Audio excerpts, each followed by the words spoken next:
All right, all right, all right. Hello, hello, everybody. And I'm very excited for our conversation today because we are talking with my friend Jenna.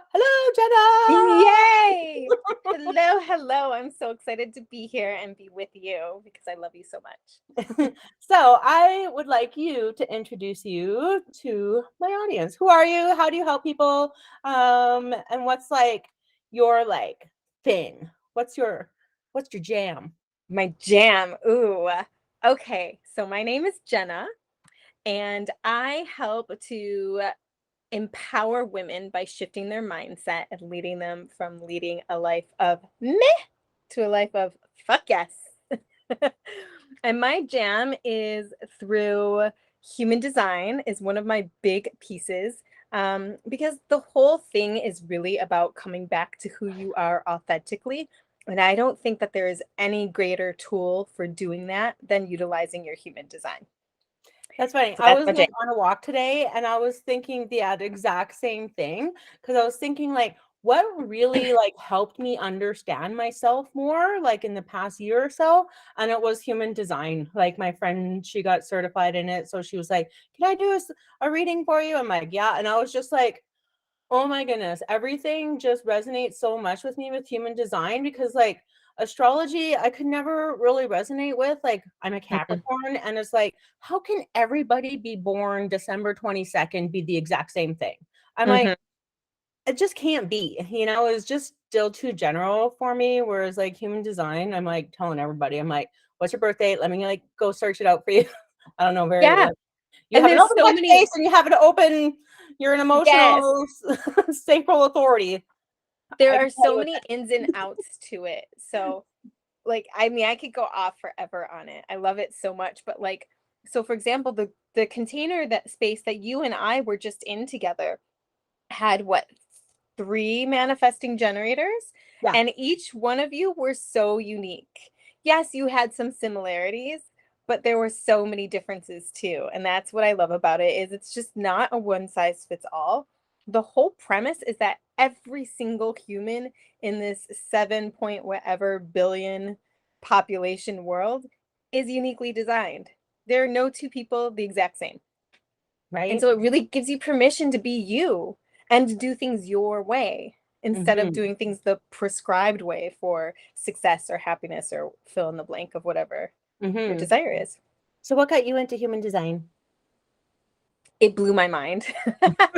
You had the same what? I had the That same. is so me. And I'm a knowledge seeker. I am a projector, which we automatically love to see things, see how they work, learn, gain wisdom.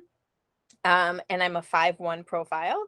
The one line in me just seeks information. I want to, if I'm passionate about it, I want to know everything about it. I want the certifications. I want all the courses. Like I will probably spend every penny I get for the rest of my life learning about things.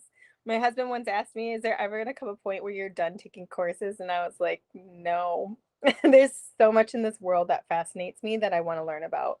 And I have like such a wide variety of interests. So when human design came across my radar, and just like the simple things of reading about projectors alone, just my energy type, or non-energy type, really, as a projector is, um, that blew my mind enough to want to know more.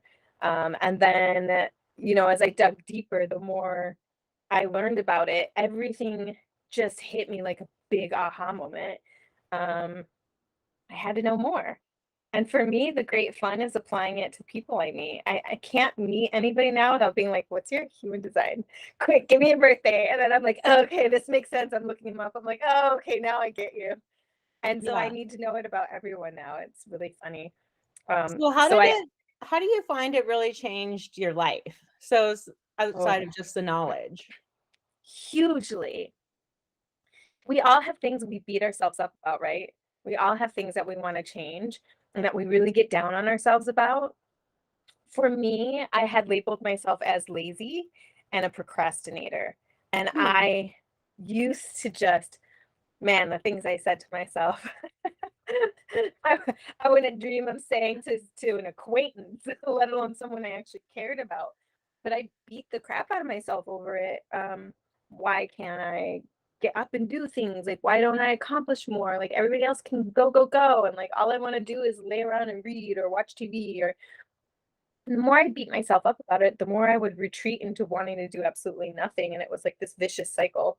Um, so I think that one of the biggest ways it changed my life was when I learned that a projector was not designed to work long hours, to like constantly be hustling or going. When I in fact learned that projector is considered a non-energy type and that I don't have consistent access to life force energy created within, meaning I need to relax. I need to take things slow and at my own pace. I need downtime and it gets to be okay. In fact, when I do those things, that's when my real gifts and natural talents can actually shine. And learning that completely changed my life. It took me from hating something huge about myself to loving and embracing and recognizing the gifts that lie within myself because of that very thing. And that's massive, right? Now I'm That's happy. so huge. That's so huge. Cause like, yeah, you go from like comparing yourself to other people and why you're not like them and why don't you have the energy that they have, and I'm the opposite. I'm like, why Oh do I man, have so many freaking ideas and why do I gotta cry at everything? And you then exhaust like me.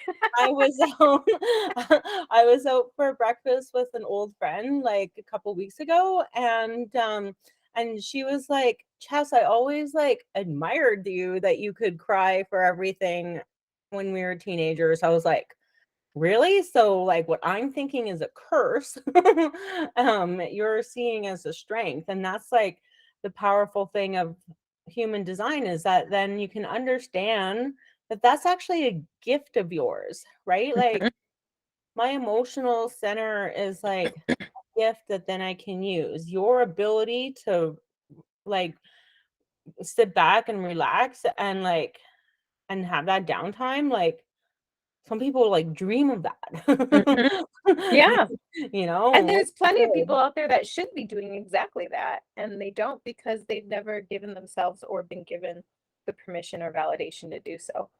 I Yeah. mean, projectors make up 20% of our population, which 20% seems like a low number, but 20% of 7 billion people is a lot of people walking around feeling like they should be doing more in their life. They should be going more. They should have more energy, and they don't. And they don't Mhm. know why, and they hate themselves for it. And that is like, so that is just the energy types. So there's the Just, different energy types. Like there's the mani-gens, there's the manifestors, there's the generators, the projectors, the reflectors. yes, that's it. Right? And but then there's like okay, I don't know what they're all called, but like the channels, the gates. Okay. So then you've got your profiles, Okay, your profiles. personality That's the profiles. numbers or the Yep, that's the profiles? numbers. There's Okay, 12 I'm a of them. 3-5. Yes, you are. Um, I should pull up your book, actually, is what I should do. But yes, you are a 3-5. So the personality numbers, the profiles, that can take like you can have two projectors and they each have different profiles and they can be vastly different in their behaviors because of it. Also, there are some projectors that have life force energy. They're called projectors are the only type that has subclassifications, Huh. and there are energetic projectors. So they usually will have their root or their ego center or their emotional center defined. Huh. So that means they have that life force energy in one of their motor centers. They cannot have the sacral center defined, because then that would make them a generator or a manager. Okay. Okay. But I have my friend's husband is an energetic projector, so he does value his rest greatly, but he also like needs like his workout. He like needs to be active, like he has to have activities and do things. And I'm just like, I would be happy on the couch for a week straight. So, and then there's mental projectors, and they don't have anything defined below their throat. They are Okay. all in their head. They're all Yeah. in their head space the whole time.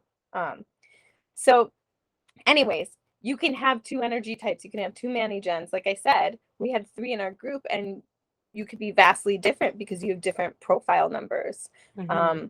You could be a 1-3, which means that you are in the lower part of the trigram and um, you're more ingrained, like you're more inward, you're it's more of a personal profile, whereas numbers 4, 5, and 6 are interpersonal, so you're a little bit more outgoing. You're a 3-5, so you're a beautiful blend. The 3 is what is called an experiential learner, so you learn through experience. And being a Manny Gen, it's funny, so you probably have made a lot of mistakes Yep. along your life, yes, and people teach you to view it as a mistake, and Mm-hmm. you beat yourself up for it. I'm always making mistakes. I'm always like doing things the wrong way. Like all sorts of things like that have probably been some of the shitty stories you've been telling yourself. But as a 3, that's what you're designed to do. Basically, you're designed to bump into life, and life's designed to bump into you so you can learn what works and what doesn't. And then to And teach others, like that's and what the I find 5 is in like, you, is that yes, is that the five in me that like is like yes. telling stories and sharing The 5 my in you wants to experiences? guide and teach others. Yeah, so you can take Yeah, all that experiential wisdom that you've gained and guide others through it. yeah, So, I mean, you were beautifully designed for this work that you do. right. Yeah. So understanding that gives like helps me anyways to like even shape my business and my life instead of fighting those things of like, but then seeking more opportunities to teach or not telling myself the negative stories of like I'm a failure, but it's like meh, I tried, it worked, it didn't, okay. Now let me teach about it. Right. Yeah. Learn from me. I did it all. I Yeah. tried it all. It was And now funny I can because tell you. I messaged Ruthie the other day and I was like, "Okay, should I share more of my personal stories?" And she's like, duh, Chas. Duh." I'm like, "Oh, okay." Yeah. Silly You question. know, But it it, used to be like I grew up then talking about yourself mhm. is a bad thing. You Yeah. know, you're egotistical. You're like so Yep. selfish. You're like, bleh. And but it's like maybe for some people that is for them. I know I think it's like ego is like a shadow of mine. So then we have shadows and Mhm. I don't know what the opposite of shadows are, but Light.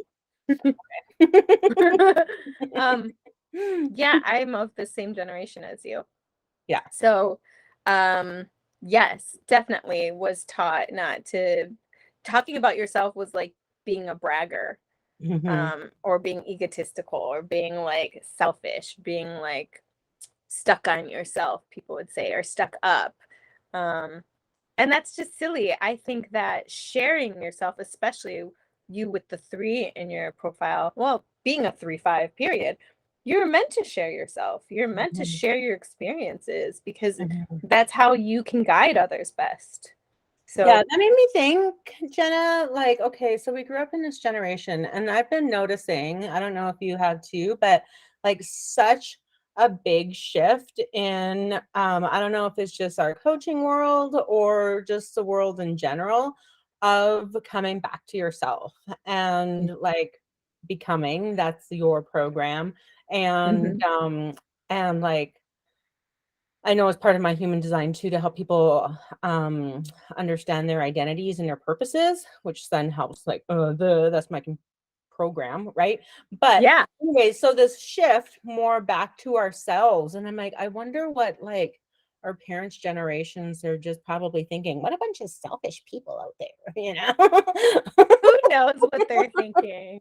I get a lot from my mom of, "What is it you're doing again? That thing you're doing? I don't know, whatever it is. Oh, but you looked pretty. Thanks, mom." Thanks, Cool. mom. So the Thanks. message did not land with you. Right? Um, Oh, and it was so speaking of that, that was so funny because, my mom went for a stress test, and I was like, "Oh, I was just reading in" oh my goodness, what's the book that we were both just reading? Oh, Big leap? yeah, Big Leap.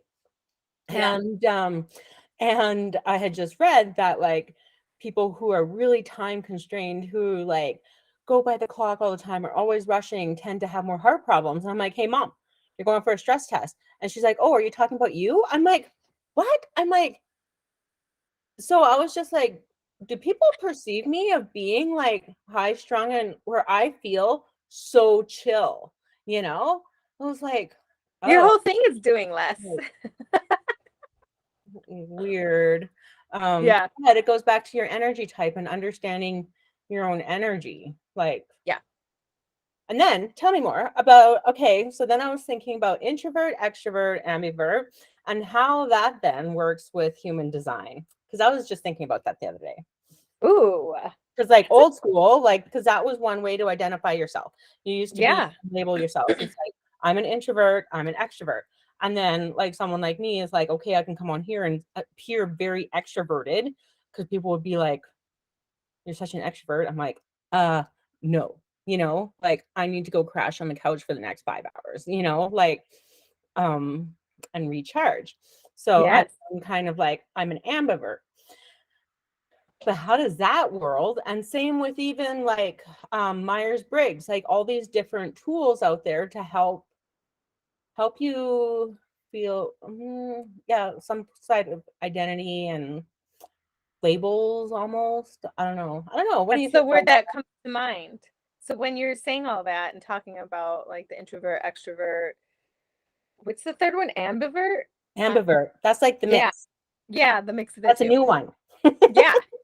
And then when you talk about Myers-Briggs and all that, um, they're like generalized labels. Like Mhm. they're categories that whoever created or whoever is like utilizing them, you're trying to fit people into these categories. Yeah. And human design isn't a category to fit you into because like I said, there is not one single blueprint that is identical to somebody else's.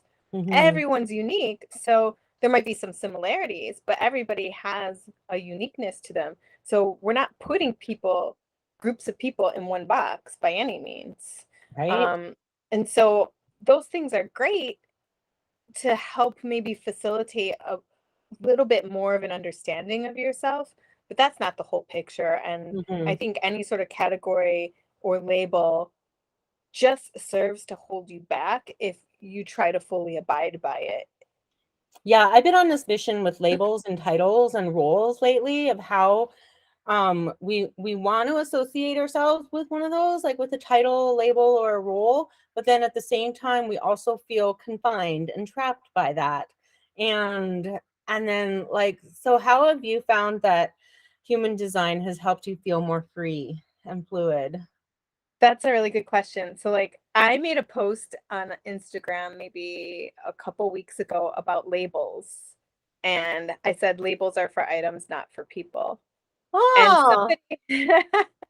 somebody commented on it and said that's a great post, although I identify as human design, whatever profile, number, energy type, like they listed their human design like Mhm. label. And they're Yeah. like, so I guess that's a label. And I'm like, well, I don't feel it is a label. I feel Mhm. like I can label myself. I'm a 5-1 splenic projector. I guess that's a label, but that's not the whole picture of who I am. That's just like a small piece of my energetic blueprint that I'm choosing to share with you because it's kind of in the human design world are people who have even just dipped their toe in. It's some universal language that you might understand. If I say this about myself, you might be like, oh, okay, I have a little bit of an understanding. But I don't utilize that or regard that as a label at all. But if I was like, I'm an introvert, I feel like now immediately labeling myself as somebody who's always turned within and always like shuts down in crowds and like doesn't want to be social or participate in anything kind of thing. And that's not the whole picture of me. I certainly have those moments. I also have moments where I love to have conversation with people and love to talk to big groups of people. Um, so I think it's a difference. I think it's not a label, it's your identity. I think human design is your identity. because just like your name, your human design is unique to you.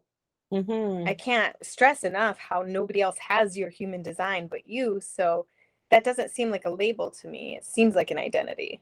Right? Because like, okay, introvert, extrovert, two, two labels. Yeah. Could Myers-Briggs was either fit here four, or you there. know? Oh, Yeah. I guess eight. I think there's two options for each of the four or something. Anyways, you have four letters to your Myers-Briggs. And so still a label. You're like still confined to those four letters, right? And whereas like, okay, human design, you have your energy types. And if you were just like you're a mani-gen, you're a projector, that's it. Yeah, then I could see that then you're a label. But like you said, it's so much deeper than that and more unique.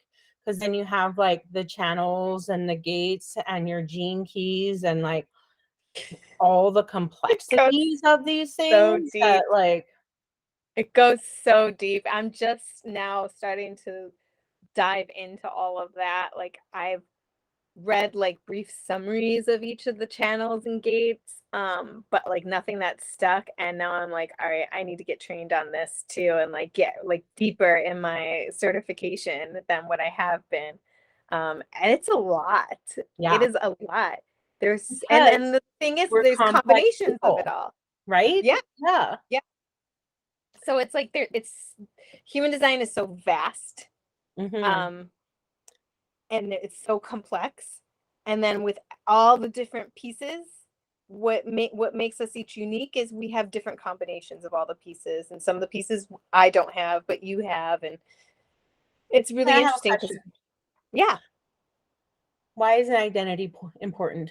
Why is it important to know your human design and your identity? ooh, What do so you you can show up authentic as yourself So why is that important? because I I ask this because I know, but like someone other like people. my sisters, they're like, why do you even care about that? Like, why is that even a thing?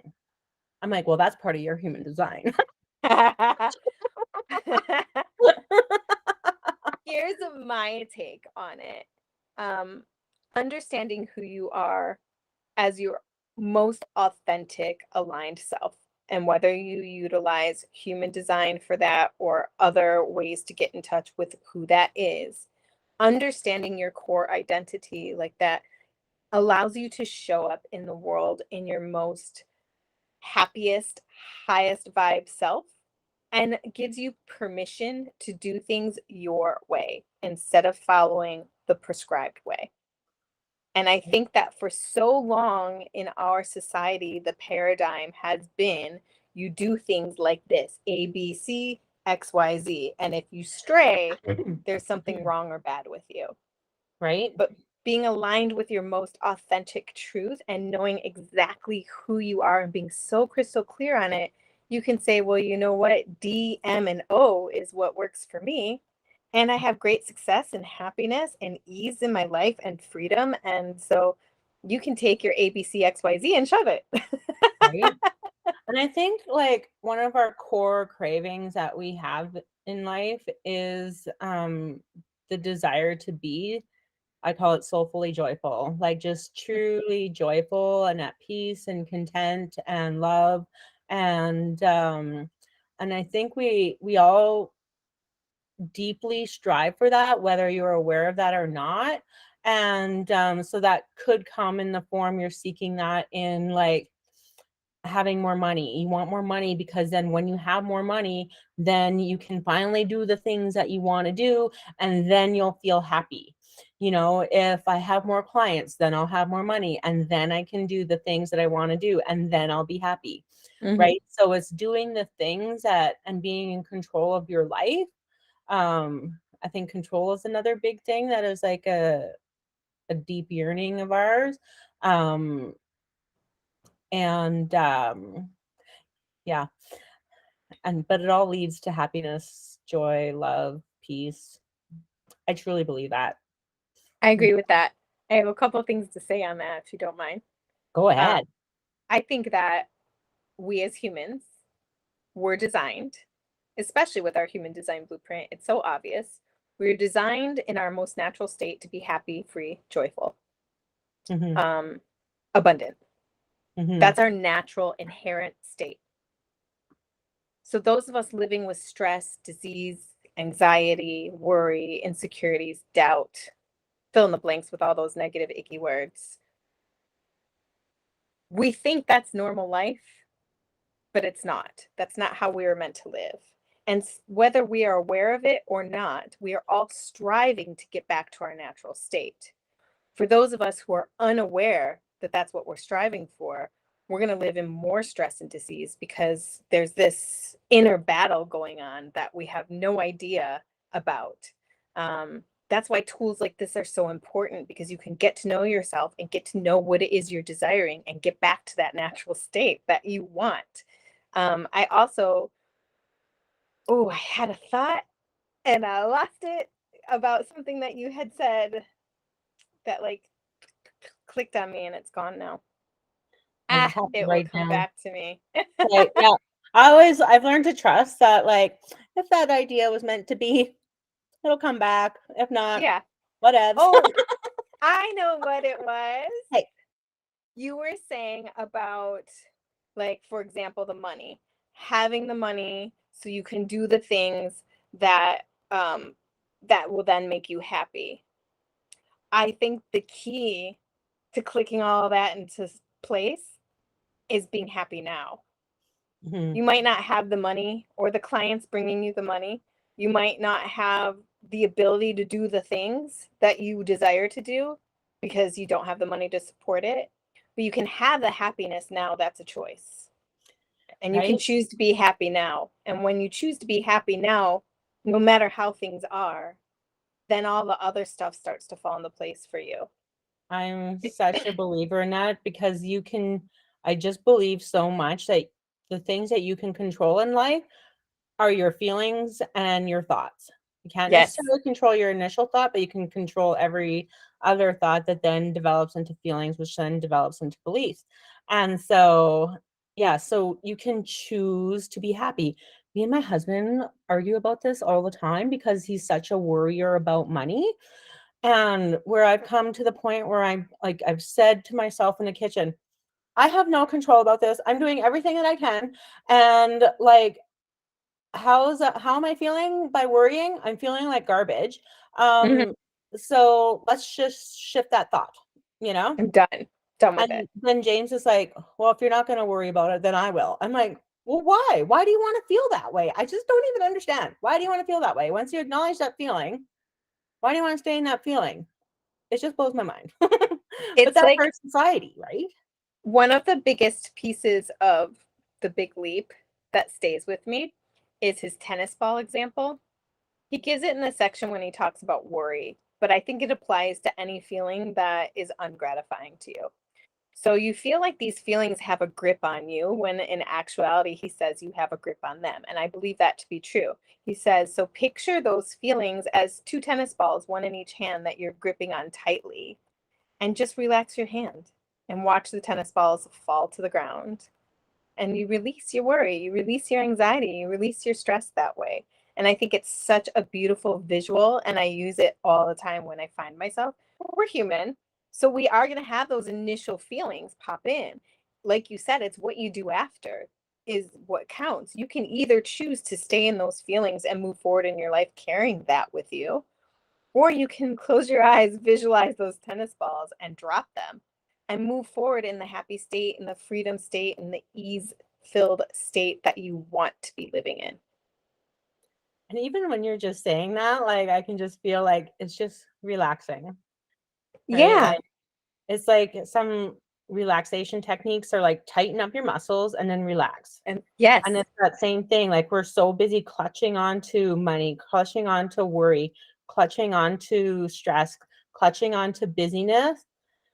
And if you're just like relax and let it go, let it go. just let it go. Yeah. It's really beautiful. Another visual that's helped me, if the tennis ball one doesn't work for people, is to visualize all of those ungratifying feelings as a backpack filled with rocks, really heavy rocks, and you're carrying it on your back and you're trying to scale a mountain. So you're at the bottom of the mountain, like pretend you're rock climbing or whatever. Now, would it make sense for you attempt to climb this rock while carrying a bag of rocks? you're not going to be able to do it. It's too heavy and it's going to weigh you down and you're going to not be able to get very far up it. But if you just simply take off the backpack and set it down, then you can scale that mountain. You can climb that rock. You can reach the highest heights. You have to choose to take that backpack of worry, of stress, of anxiety, of whatever, take it off and set it down. And then you Mhm. can achieve anything you want to achieve. That's what that metaphor means. And so I think that that's a really beautiful way to visualize it as well. Yeah, I like that. I think, oh shoot, lost my mind anyways. Lost that thought. Lost that thought anyways. Oh, because it's like, yeah, you don't need to carry that bag of rocks. And nobody else needs to carry them either. So like when James says, like, if you're not gonna worry about it, I'll worry about it. No, they Now just he's carrying both bags of rocks. right. It's like And he how are you gonna picked feel? yours up. Right? Nowhere. Yeah. Okay. So I was listening to another podcast that you were on, Yes. and you said, because you were talking about hustle, which is a topic near and dear to my heart, Yes. tune out the external, turn internal. Yes. Tell me about that. Tell me about that. That is like my life mantra. I think the external is very loud. And I think that the vast majority of the population right now is living according to the external. What that means can be different for everybody, but it can be rules, standards, definitions set by other people, expectations set by other people, perspectives from other people. Oh, that won't work because I tried it once and it didn't work for me. Well, Mhm. how do we know it won't work for me if I think Mhm. it's a great idea? Mhm. Especially if I tune into my body and my body is sitting there going, hell yeah, do it. I Yeah. don't need like somebody's being like, no, no, no, don't do that. It's not going to get you anywhere or you're going to get hurt or blah, blah, blah. Tune that out and follow the hell yeah of what your body's telling you. So, where I grew up, um, you graduate high school, you went to college, you graduate college, you got a good job with a 401k and health, medical, dental. Once you were stable in your job, you got married, you bought a house, you had kids, and then it's lather, rinse, repeat until the day you die. Cool. But my whole body was screaming, no. And unbeknownst to me, I was tuning into what I wanted and decided to screw that and do what I wanted. Now, I still allowed the external to play such a vast, large role in my life, which I think really held me back and kept me small for so long. But I'm learning to tune all of that out. For example, um, the whole starving artist idea, because I work as a makeup artist and you're never going to be successful because you're a freelancer. And so you never know when your next paycheck's coming. All those things, those are all external voices. My body tells me what is right for me, my intuition, my gut instinct. Human design can help you tune into your internal by telling you, according to your type and your authority, where in your body to listen, because we're all different. So I am a splenic authority. So I have that primal intuition, instinctual voice that talks to me once, might talk to me kind of quiet, and provides this all-knowing feeling in my body of I don't really know how I know this, but I know this is the decision to make. And if I don't listen to it, I won't hear it again. So I need to pay attention. But now I Hmm. know when I get that feeling, I need to act on it. And I've been practicing acting on it immediately Uh-huh. because the more you act on your intuition, the louder it becomes, the more in tune to it will be. There are some people who are emotional authorities. So they have to tune into their emotions. How am I feeling? Am I like on an extreme emotional high right now? Then I should not be making a decision. Am I on an extreme emotional low right now? Then I should not be making a decision. Am I clear of these emotions and emotionally neutral right now? So meaning I have emotional clarity. Yes. Great. What do I need to decide? But that means that they can't make decisions. Well, they can, but it wouldn't be aligned for them to make decisions as quickly as me. For me, you can ask me a big question and I can tell you right away. Like if I'm tapped into my instinct, I know, I feel it in my body whether it's right or wrong. For an emotional, they need to wait. They need check in with themselves numerous times. How am I feeling? Am I ready to make a decision? So it's okay. So tuning out the external becomes very important because you're going to have pressure of like, I need a decision now. You have to decide now. My husband's an emotional authority. I couldn't understand for the life of me why he didn't know he wanted to marry me when I knew right away, like, this is right. You know, like, we're dating a year. He still doesn't know. We're dating 2 years. He still doesn't know. We're dating 3 years. I'm getting offended.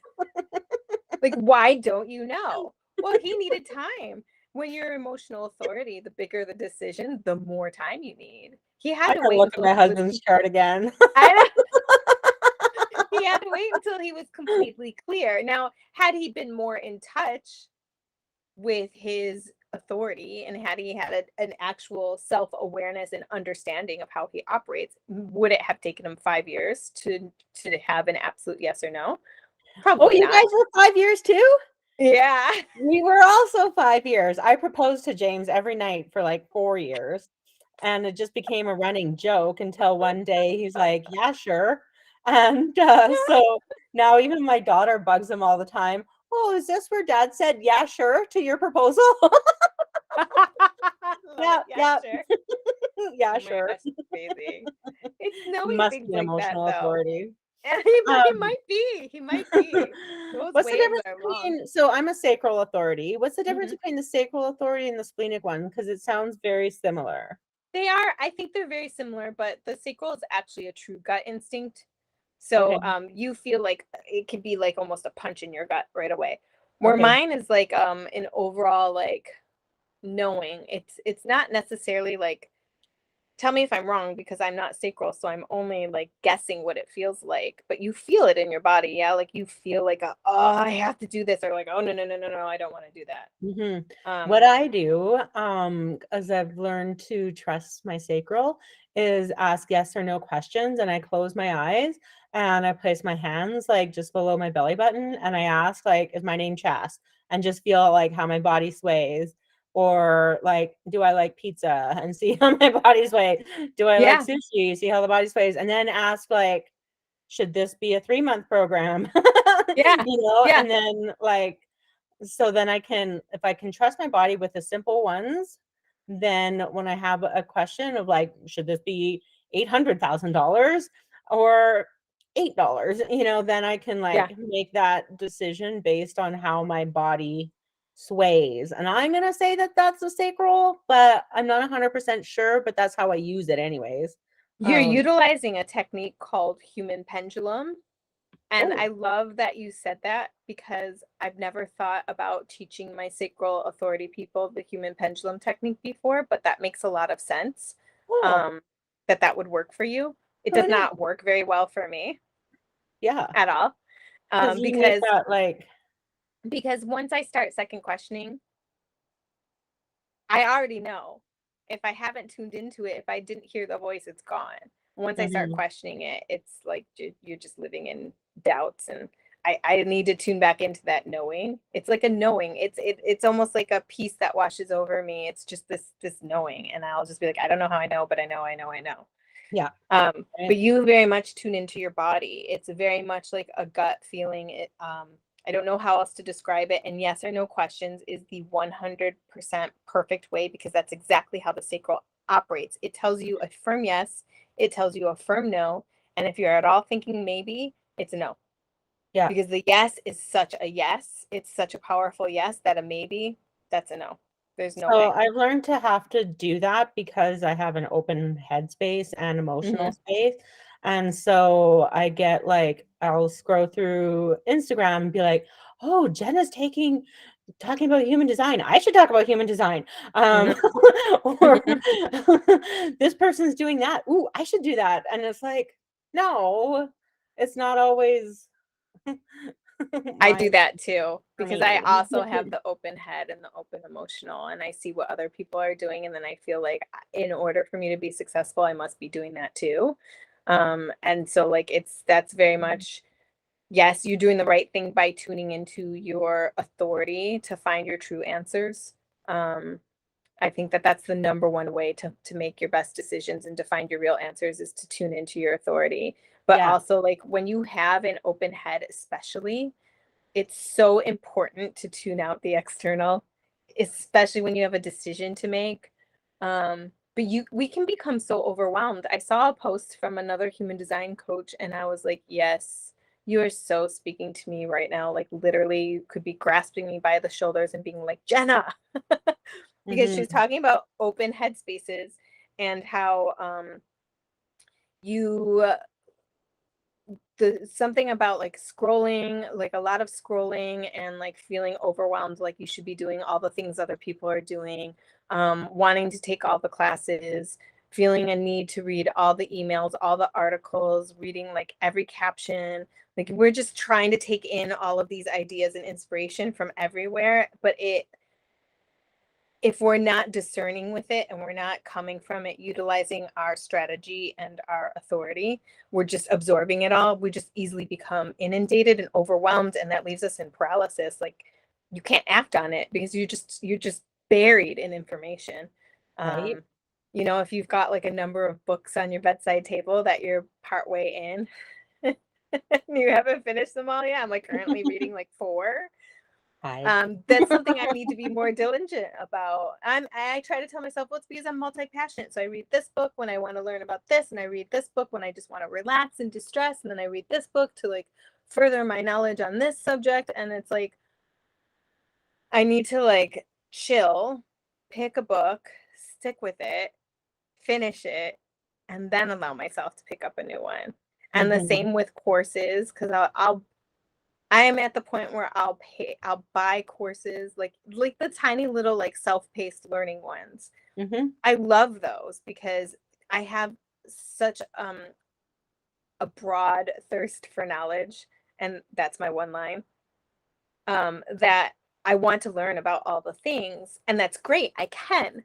But because of my open headspace, I want to learn them all now. So I buy them all now. Well, it would be wiser and it would serve my highest good if I would buy one, do it, finish it, and then buy another. But I don't do Mhm. that. And those are things that I'm How many currently people are like that? I would say like a lot. Well, what's a lot.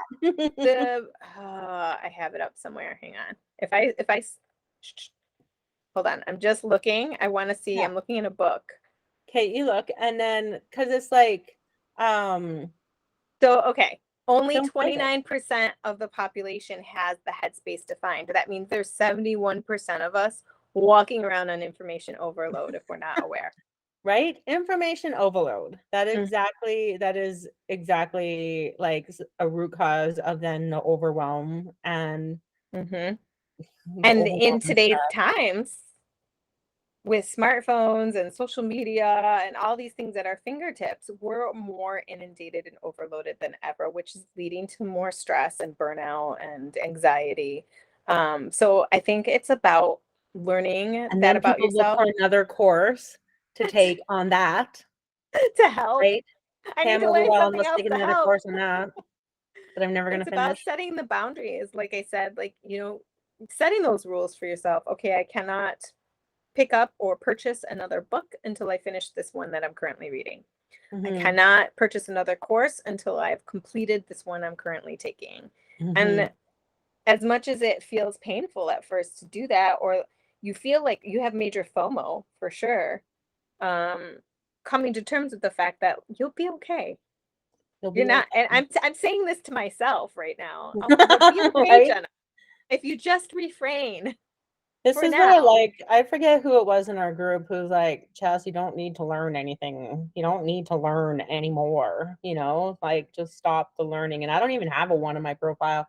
But, It's your open headspace yep. because you have imposter syndrome with the open headspace, or you run the risk of it Yeah, when you're out of alignment within it. So right. setting those boundaries for yourself of like, I already know enough. It's okay if I'm interested in learning something else, but maybe tuning into your sacral the next time you want to purchase another course or start another book or what have you, take in more information in any way, shape, or form. Ask your Mhm. sacral, do I need this right now? Yes or no? Yeah, right? Keep it And simple. then putting it away and trusting your body. I have everything I need. I know that I have everything I need to be successful in life. Right? Everything else is just icing on the cake. So Yeah. it's just a passion of mine to learn, or it just is, fun for me. But is it necessary to propel me forward in life right now? No. I right? have everything I need to know to move forward in life, and That's a all of us huge do. message that I think most women need to hear is Yeah. that you have everything.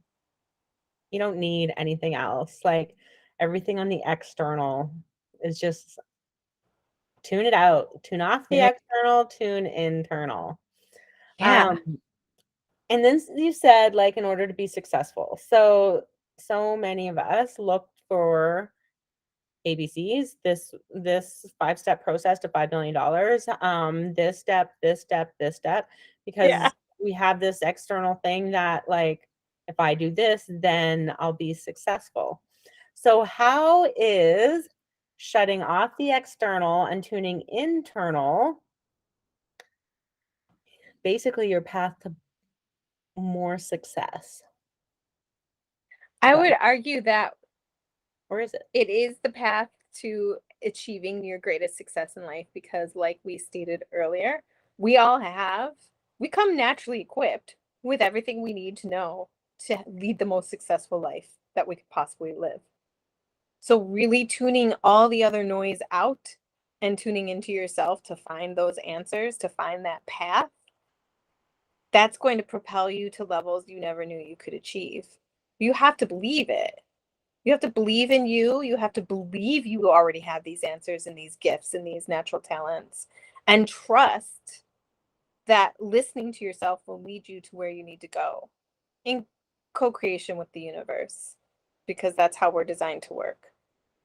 And Right? then everything else that you do take from the external, the new ideas, the new inspirations, take them in small doses as they're aligned.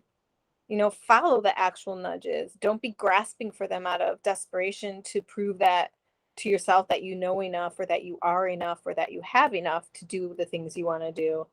Um, Follow the nudges of, ooh, this feels so good in my sacral to learn from this coach right now. I want to sign up with them because there's just something in my gut instinct that's telling me this is my next step. That's great. Like, then I highly encourage that, because that person is for you for a reason. Be it that they give you something that ignites something within, or they show you something that you don't want to be. Who knows how they will impact your life? If you have, your gut will never lead you wrong. So even if it's an ungratifying experience, trust that it happened for a reason, and that you were meant to learn something from it so you could grow in some way to keep reaching that success that you're looking for. But it all happens Yeah. internally. All of it does. Every single piece of it.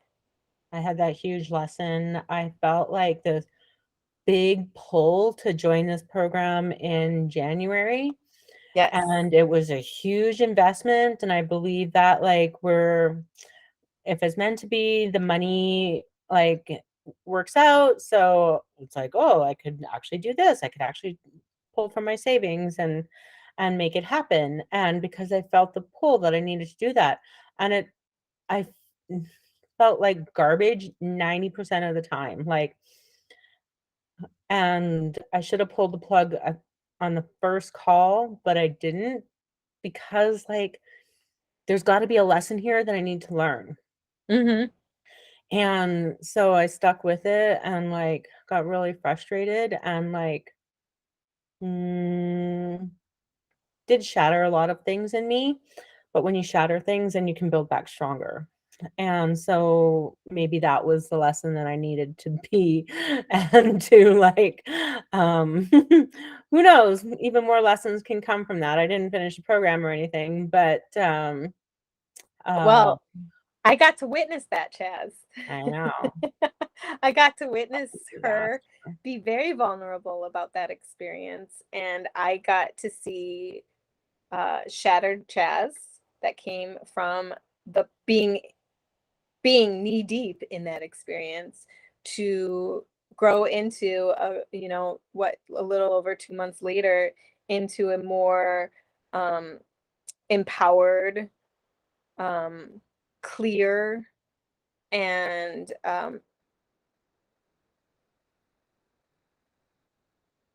I just watched you clarity is what just really comes to mind. Clarity and strength. I watched you grow more clear and more strong as you were processing that whole investment experience. Um, you said you should have pulled the plug after the first week, but I'm a firm believer that the word should is such a huge red flag. You didn't. And there's a reason you didn't. And I think it's because you needed that frustration and that pain to build up so much so you could shatter, so that Mhm. when you were in the container with us, you could rebuild yourself. And you Yeah. did. Yeah. And you came out with so much more strength and such a deeper inner knowing. And I see that you're still building it now. And it's been a beautiful process to witness. And I think having that experience, bringing that experience, that three line to your clients is going to be so potent and impactful. And all the Mhm. women that have been working with you ever since that experience, they don't have any clue how freaking lucky they are to be benefiting from that. So one thing that when you're just talking that made me think is like sometimes when we trust our authority and we like trust that gut instinct, trust that full body yes, um, it doesn't mean it's always going to be easiest or the path of least resistance, or is it? I don't think so. I think we're humans having a human existence. I think following your authority and your strategy to lead your most aligned life means that you're also following nudges given to you by the universe. And those nudges sometimes will be painful. Mhm. Um, I'm a firm believer in this is one of my big mantras for life. There is no right, there is no wrong, there is no good, and there is no bad. There's only gratifying and ungratifying. Gratifying is great. That gives us encouragement. We're on the right track. This feels good. We're happy. Ungratifying is amazing, equally as amazing because we learn from it, we grow from it, we improve from it, and we move forward. So sometimes the nudges that we get from the universe, sometimes following our inner authority, will lead us to a very ungratifying experience that we had no idea we needed. But the Mhm. universe knows because the universe sees the biggest picture. It sees the complete timeline, not just of our birth to death, but like previous to our birth and past our death. It's the entire timeline of all existence the universe has this knowledge of, and that all of that timeline impacts each of us as individuals. So we only see this small portion of that timeline that's in front of us right now. I can only see what's happening right now in this instance. I don't know what's going on in the world around me outside of this room I'm in right now while I'm on this recording with you. And I don't Mhm. know what's going on my entire timeline. The universe does. So I Right. trust that when things are sent to me, they're sent to me for a reason. And use universe, interchange that with whatever it is, whatever greater force, higher being, higher power that you believe in. You can say God, you can say spirit, you can say source, you can say universe, whatever religion you are. This is all like a non-religious Yeah. um uh yeah, Non-denominational. verbiage. Non Thank you. Non-denominational verbiage we're using. Fill in the blank with what you believe in. It applies to everything and everybody. That higher power knows. It knows what's right for you, and it speaks to you through your authority, through your body, through your intuition, Mhm. your gut instincts.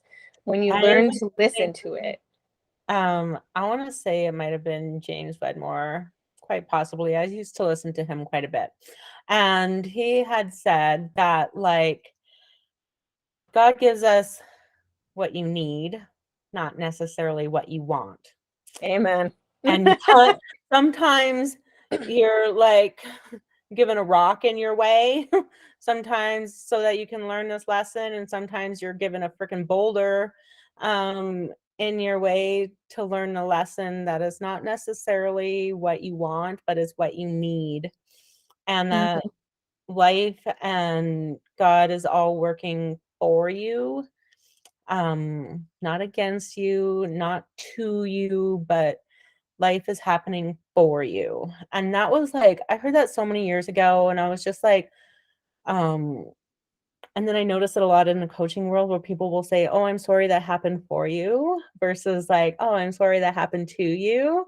And Yeah. it's just like, it's because it needed to be a lesson. It was a lesson Hmm. that you needed to learn from. What's the lesson that you needed to learn? And I think that's where wisdom is then gained. Yes.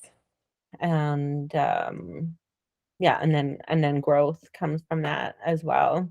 And happiness, because Right? if you're walking through life feeling that life is happening to you, um, you, Victimhood, like, yes, that puts you in a state of misery. When you're walking through life realizing it's happening for you and or with you, that gives you empowerment right? and allows you to realign to happiness as needed. Yes, tragic things happen. There's death, there's loss, there's setbacks. Um, and that doesn't mean we can't feel them. We do. But we also need to realize that, like, if you've suffered a lot of grief in your life, that doesn't mean that, oh, I have a crappy life. I have the worst luck. Life is always happening to me. Um, there's clearly like karmic lessons that need to be learned. Mhm. And it's going to keep happening until you learn them. Right? My big giant dog came in. I love doggies. He's We have such giant. I got this big labradoodle. Where are you? I It's huge. love it. Yesterday I had like a little Shih Tzu that was probably 3 inches high, and now I Oh my, got one who's like 6 feet. oh my gosh. Not I that want this in my life. I need to start doing that. I love all the dogs. big. So That's fun. awesome. So fun. Yeah, Yeah. this whole shift towards like finding yourself, becoming more oh, okay. So I was talking with a friend this morning about a topic that I just absolutely love, and I would love your insight into this of like when you feel that you're meant for something more, you just know, and you have no freaking idea what that is. Mm. How would you say you would go about finding that? Oh man, that's you ask the best questions in the world. You know that, right? My husband's a reporter. That's He quite may the have rubbed opposite. off on me in like 22 years. I noticed that in our container that we were in, when somebody would voice some anything that was happening to them, you would come back with such a beautiful question. I just loved it. You always ask the most beautiful questions. Okay, so finding your purpose. That's huge. I feel the best way to find your purpose is to go within. I know I'm always going to say go within, but you need to start quieting yourself. You definitely need to learn to tune out the external because the external is filled with noise that's been leading you in misaligned directions. Mhm, So, learning to let go of the shoulds and the have tos and tuning those out. Yes, you should have a job. Yes, you have to earn money. I get it. mhm, Okay, but then put that in its nice little category and set it aside and take time each day to really tune into yourself and start meditating on it and start journaling on it. Because even if it doesn't come up for you right away, when you allow yourself to sit in the quiet, in the peace of just you, and you really connect to yourself and start noticing what pops up in your head, yeah, it might be some grocery lists or things to do, but eventually there's going to be an idea there that sparks something. And when it does, you pull out that pen and paper and you start writing and just write whatever comes to mind and do that. I'm not a writer. Well, I try to be a writer. I want to be a writer. But sometimes I find like I just write and it's incoherent nonsense and it's just a string of unconnected or disconnected thoughts, but it's okay because it's just a place to like dump. Getting it out on paper gets it out of your head. And that helps you to tune in. And then eventually you'll start to notice patterns of things that really pull at you. You'll start to see ideas that really like resonate within your body and make you feel expanded. So start exploring those ideas and those thoughts and seeing how they make you feel and how you would like to maybe pursue them on the next level. Eventually, you're going to find your direction that way, and it might lead you to something completely different.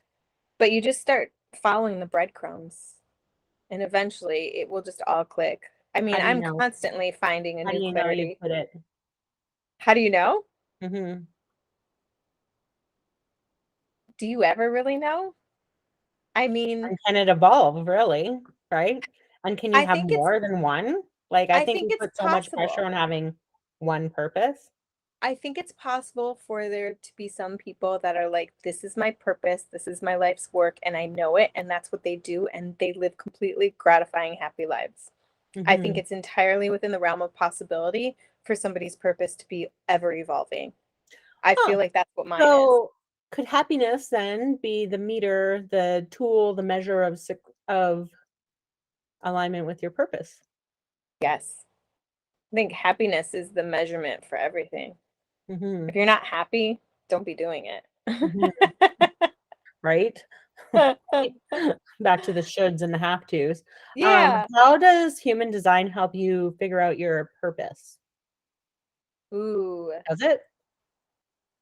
I think that, yes, I think that so they always say that knowing your energy type, so projector, manifestor, generator, manigen, or reflector, and then following your strategy that comes along with that, and then your authority will Mhm. help you to start deconditioning and living your most aligned life. Mhm. So it stands to reason that when you're following those three things only and you're living as aligned as you possibly can, that that will lead you towards your purpose. Because how Mhm. could it not? Right? So the path of least resistance leads to your purpose? The path of the internal. Ah, It all goes back to we have the answers within. that's cool. I don't know if it was like I don't know if it's a gate or a channel or something that was in my human design that I read once where it was like helping people like I'll find most fulfillment and satisfaction in helping people understand their identity and purpose. And that was just like that's my Yeah. purpose. Like It sounds that to just me. like landed like that's it, like that Yeah. just felt right. Like Yeah. right. That Um makes sense. Yeah. I so don't I know think which it gate can or channel I offhand. don't I know would have to either. look it up. Exactly. I don't know either. I'm not there I have yet. it highlighted in my book. People study this for decades, y'all. Right? Decades. And I do not ever proclaim to be the end all and be all of human design. I am an ever evolving quote unquote expert and just always in the state of learning it, Right? and applying it and learning new ways to apply it. But yeah, I definitely think that finding your purpose can definitely lie within your blueprint. And you know what? Yes, probably analyzing your gates and channels and seeing how that applies to you would lead you more towards finding your purpose in life, and tuning in. How does this feel? Trying that on for size. How does this feel? Like especially like you with your sacral. Does this feel good to me? Does this feel good Mhm. to me? Because Mhm. your body will tell you. And it's okay to yeah, right? And so it's listening to your body and then being okay with changing. Like that's what I had to really get used to, that it's okay for me to pivot 15 times. Like, Oh, absolutely. Well, you're also a okay, Manny great. Gen, so you're like so multi-passionate. That's what Right? you're designed to pivot 15 times. Put me in a box, but tell me that I have to follow your rules, you know? Mhm. Nope. Nope, No. not gonna, you know, the rebellious You know, champ. it's really funny because a lot of times, and this doesn't resonate with me for human design. A lot of times I feel like projectors are classified more as the ones that have like you have that one purpose and you pursue it the rest of your life in alignment. Mhm. And I'm like, I have so many passions and my purpose is constantly changing. Maybe this means I just haven't found the clarity I'm seeking yet. Mhm. Um, but as my purpose has evolved, like there's still aspects of my life that I don't like. I don't desire to part with, that I still absolutely love and they still light me up, like being a makeup artist, doing Mhm. weddings, you know, doing red carpet. I love that stuff. It's fun. I still want to learn more and I still want to do more and build more with it. So I'm as a projector, I'm very multi-passionate, but typically it's the Manigens that are multi-passionate and ever evolving. And like what lights you up today isn't guaranteed to light you up tomorrow. And the main message there as a manifesting generator is like, that's okay. So all these people who are rolling their eyes and they're like, oh, Chaz, can't you just stick with one thing? You look them dead in the eye and you say proudly no, because I was not designed to. Let me pull up my conversation that I had with Ruthie, my coach, the other day, because this was so funny and very much along this topic. Let's see. Um, doo-doo-doo, doo-doo-doo, doo-doo-doo. Um, I don't know. I'm just gonna have to take a lot of scrolling here, apparently. So, um, Do a lot of dreading. oh, being jumpy. And so this is what I've learned is that being jumpy isn't, and still being a Manigen isn't necessarily tuning into my sacral, because the more in tune with my authority I am, the less jumpy and scattered it will appear. Mm, I can still get lots of different, this is what landed for me. It didn't, nobody actually even said this, but this is just what came to me out of this conversation, was that like jumpy feels out of control. And but when I'm tuned into my sacral, that's a sense of being, right? mm. Like that's it's a, I don't know if anybody understands that, but it's I instead of going understand. like this, it's like a little bit more grounded. It's more of a Yep. grounded feeling. So I can still shift and pivot and do different things coming from a grounded place, and it doesn't feel like scattered and chaotic, Chaotic. Mm-hmm. right? Like that's just Yes.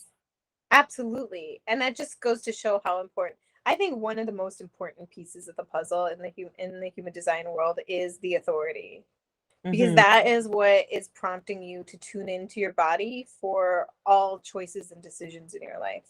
For mhm, every decision, every step that you take, tuning into your body and seeing how it feels first to know if it's the most aligned decision or choice for you to make, I think is the key to everything, in my opinion. I think it's the most useful piece of information in human design, and it can apply to everything from your relationships to personal growth to your business, all of it.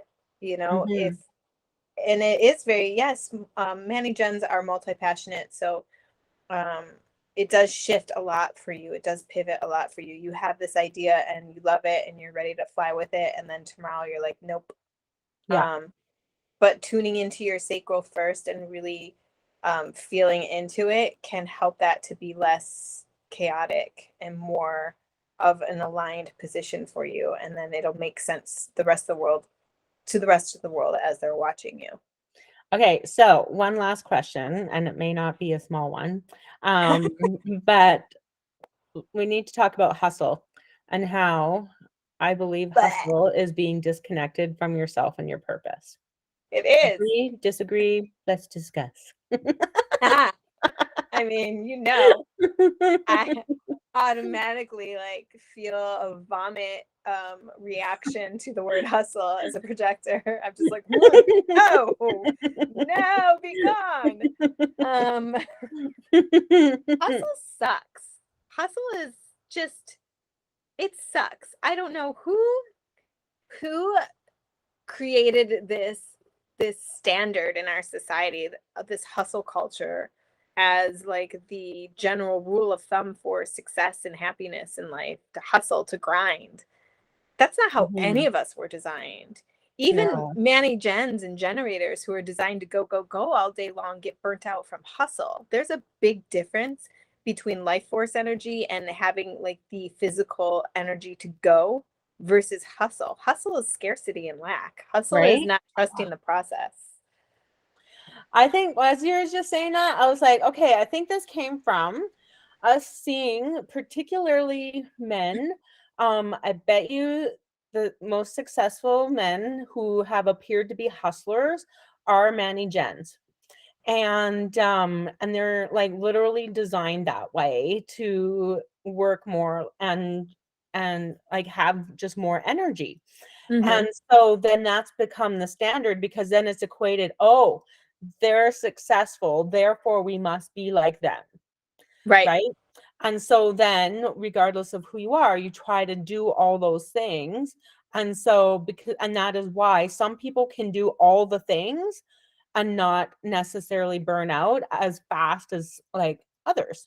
Yeah. Right? And it's like no judgment of like, oh, you're lazy, like you said earlier, or, like you have to work hard. No, I think originally they were probably just following and acting on their energy and their ideas and happened to become successful from it. Other people are observing, they're like, oh, look at this person. They have all this energy and they're making all the money and they're doing all the things. Therefore, that's what I must do, Yeah. in order to be successful. Yes. And it's just not true, right? It's And not it's like true. burnout It- fucking sucks. It's like the entire structure of what it takes to be successful in our society was built off of a comparative um, um, paradigm. So it Yeah, was built off of looking at somebody and saying, they did this to be successful, therefore everybody who wants to be successful must do this. yeah, And that's like not at all the way the world was designed to work. So it's like, yeah, cool, they found their success. That's what works for them. Awesome. Now let's encourage everybody to find what works for them. right? That's Because like the at the way it end of the goes. day, if you like pushed pause and you understood that like I can do, and I had this realization like early on in my coaching business where it was like I was doing all the things, all the marketing that all the funnels, all the things that 6 and 7 figure business owners were doing and not getting the clients. And I'm probably still there. um, but because it was so much emphasis on the doing. Mm-hmm. And I need to do this, because somebody a long time ago said that this is what I need to be doing and like live that and embodied that. And so I got to try to do that. And that's like been the standard of business, and books have been written about it. University degrees are about, all the things are about doing all the things in business. And then my coach at the time was like, Chess, just trust that you're doing that. Just trust that you got that down pat. Like Mm-hmm. my coaches always say that you're a doer, it's down pat, trust that, focus on being. So then I'm like, okay, well, what do I need to do to be? Nothing. Like The I hard remember one. the moment she said it was like, you're getting it all wrong, Chas. You don't have a checklist to be. I was like, I don't even understand this. How do I be? Get out of your head. This is a case of operating in life through your head and the external and not in your body. I what was coming to mind when you were telling me that was that yes, somebody can teach you all these strategies and tactics and techniques and blah blah, blah and doing all the things. And so you've got this checklist of if I do this, and this, then I will have this as my outcome. But what is your motivation behind each of those steps? So, say on your checklist, there were 5 steps of marketing strategies and funnels and blah, blah, blah, right? And so you go through the checklist and you're doing all the things every day, your 5 things, and you're not getting that outcome that you desire. So, or that they said that you would get or that they got. Well, why? So, like, why are you doing number one? Where is that coming from? Is that coming from scarcity and lack? Are you doing it simply because you want what they have and you think you have to do what they did? Or is it coming from your body being like, yeah, that feels good. Let's do that. Hmm. Why number two? Why number three? Same reason. Going through that checklist. Okay, so I've now gone through the entire checklist and I've taken inventory of my why behind it, and I've really come to realize that only number two and number four actually resonate with me and feel like really good to do. So I'm going to do those. And you might see way more success just doing 2 of the 5 things than you would ever see doing all the 5 things. And it's because all the 5 things are not in alignment with you internally. Right. I mean, right? and that's a big lesson to learn. I say it as if I've got this down pat, but like, shit, girl, Yeah, I'm I was still just talking to human. Ruthie the other day about like, how do you know if it's in your head or if it's in your body? She's like, lifelong journey, lifelong journey. Lifelong journey. And it really is, and it's like I had this come up for me recently. You think you learned a lesson, and then it comes up and it gets you, it bites you in the ass, and it takes you down hardcore. It's like, and you're like, damn, I thought I worked through that. I Yeah. really thought I worked through that and released it and came out the other side on top. And it's like, well, you did then, Mhm. but it's going to come up for you again and again and again. And the process of being a human with a human existence is navigating those every time they come up. Mhm. And sometimes it might get a little quicker, a little quote unquote easier to navigate because you're like, oh, here's that story again. Here's Mhm. that challenge again. Here's that emotion again. Yeah. Um, so you might start to recognize it and become more proficient at it, but that doesn't mean that you are ever going to reach a point in your life where it just does not ever happen for you again, whatever Mhm. that might be, the crappy limiting belief or crappy money story or imposter syndrome. If that's something that you experience now, even if you conquer it or feel like you've conquered it, just know it's going to come up for you again, and that's okay. And that Yep. doesn't mean you failed at conquering it. You were successful. You conquered it this time. Yeah, Are you right? going to conquer it the next time and the next time and the next time? Because Yeah. that's called being human. Yeah. We're not gurus, we're not gods, and we're not perfection. We're meant to be messy and imperfect. We're meant to like repeat mistakes, quote unquote. We're meant to have the lessons. If the universe decides you've really learned enough of that lesson, cool. Then maybe you'll never have to go through it again, but there's no guarantee on that. And who are we to know? Who are we to know? Thanks. Who are we to know? And so, what an amazing discussion. Um, we could It was both fun. talk about this for hours and hours and hours, because it's not just human design, it's life, it's business. We didn't even go into like easiness and all the things that we could. But so we'll have to do this again. I'm Yes, gonna be a professional podcast guest. Because I I love think you've it. been I'm on the down. other one like 3 times already now too. And so, here's you gotta start charging for this or something. No, you know what? I love it. I really, really, really love doing podcasts so much, but I don't currently have the energy to do my own or the Mhm. like fire within. And So so I'm that's just where like, you can like be a guest, right? Like, so that's yeah, knowing that. When I yes, first started my podcast, it was in 2019, and then I was going through all the editing, and I'm like, this is so much work. I hate it. So I yeah. ditched it, and I'm like, I don't edit a freaking thing anymore. Like, It I just goes out. upload, post, whatever it is, and that's what I love.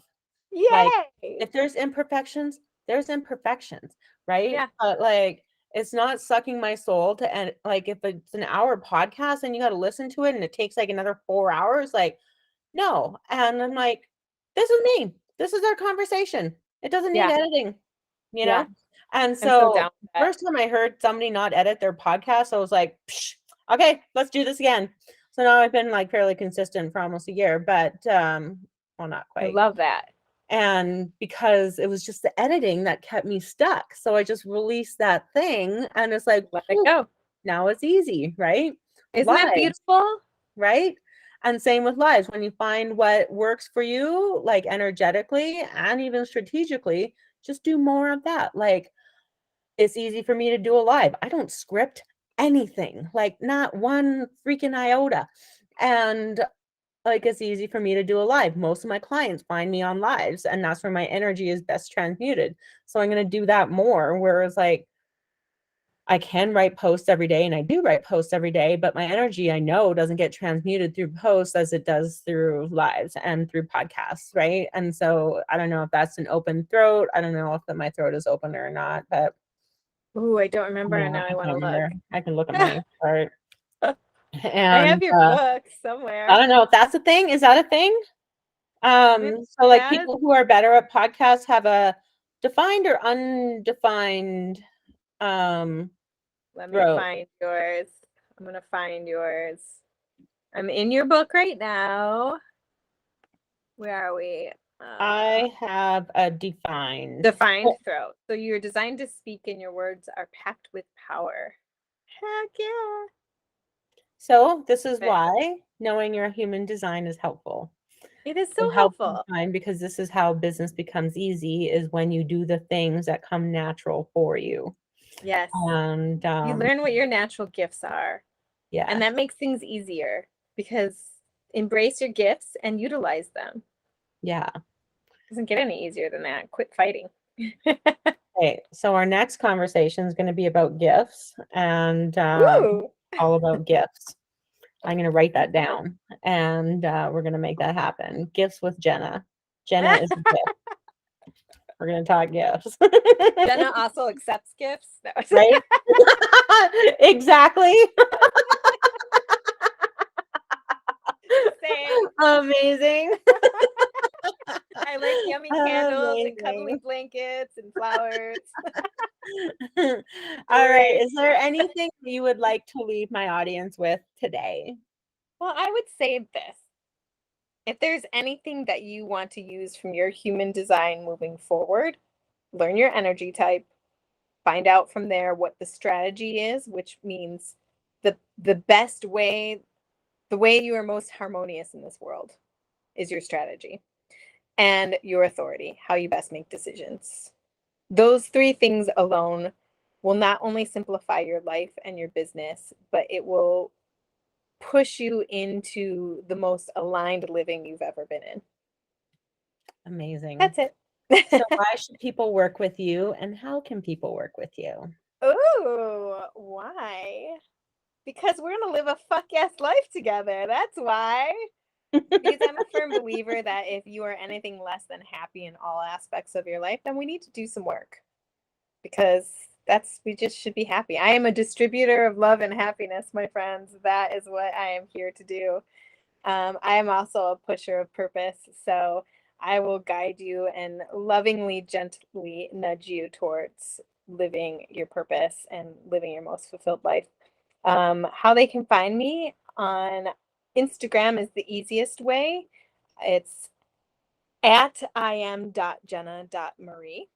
I do one-on-one coaching, I do Voxer coaching, and I'm currently doing human design readings called Becoming Aligned, where you get an ebook and a 90-minute one-on-one intensive session with me. And you can find all of that at the link in my bio. Or you can visit me at www.im-jennamarie.com. Amazing. I will put Yay. those links in the show notes. And thank you so much for being here. And I'm going to stop recording. Yay. Thank you.